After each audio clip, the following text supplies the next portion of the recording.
Some people come to Myrtle Beach to disappear, and some come to make sure other people never do.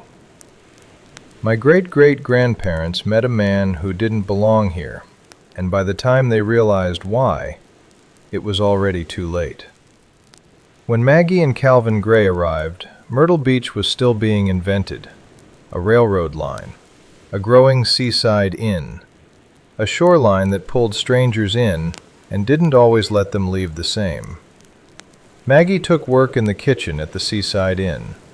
Long hours, hot stoves, salt air drifting through open windows. Calvin hauled lumber near the rail yards. Said the town smelled like sawdust and sea spray. Said it felt like something was being built that didn't yet know what it wanted to be. They were building a life. They didn't know someone else was already watching it. Maggie saw him first. 3 nights in a row, same place, same hat, same long coat that didn't belong in summer. Always standing just beyond the dunes, watching the inn, watching the shoreline, watching her walk home.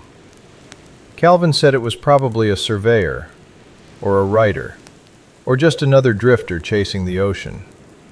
Until Maggie said something that made his blood run cold. He never leaves footprints. They finally crossed paths near the old pier. The man tipped his hat, didn't introduce himself, just said, "Funny thing about new towns. Everyone thinks they're the first to arrive." Maggie said, "You waiting on someone?" He smiled. "No," he said. "I'm waiting on a moment." 2 days later, they found him sitting near the tide line, sketching in a small notebook. Calvin asked what he was drawing. He turned the book just enough for them to see. It was the seaside inn. Maggie asked his name. He studied her for a long moment, then said, "Silas Crow." Later that day, Maggie met the old fisherman while walking home from her shift. Same overturned bucket, same thermos, same eyes fixed on the horizon. She asked him about Silas Crow. The fisherman went still, then said, "That man's been coming to this beach longer than this town's been standing." Maggie said that wasn't possible. The fisherman said, "This beach keeps records you can't read." Then he handed her a piece of sea glass. Green, smooth. "Found this where my wife used to sit," he said. "Tide gave it back to me." "Be careful what you leave behind," he said. "This place remembers." The next morning, Silas Crow was gone. But something had been left behind. On the steps of the seaside inn, an old artist notebook turned to a sketch.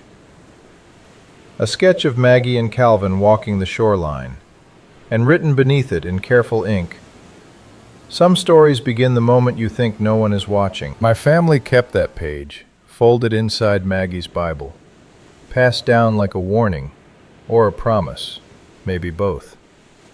Because after that summer, strangers kept finding Maggie and Calvin. Carnival workers, railroad men, lighthouse keepers, soldiers on leave, runaways, writers. All of them claiming they were told to look for a couple by the sea. All of them saying the same thing. A man in a long coat sent me. I walk these same beaches now. Different town, different lights, different noise. But the tide still moves the same. And sometimes, when the wind hits just right, I find sketches buried in the sand, places that no longer exist, people who shouldn't be remembered, and one figure that appears in every drawing, a man in a long coat, watching, waiting. Because Maggie and Calvin didn't just build a life here, they became a landmark, and Silas Crow made sure of it. This is Captain Sterling Gray, and this is the Grand Strand Story Network, where every footprint becomes a story, and every story leaves a mark. And next time, I'll tell you about the summer the carnival came to town, about the girl who walked the wire at sunset, and the message she carried from a man who never left footprints, So stay with us. The tide has more to return. Always.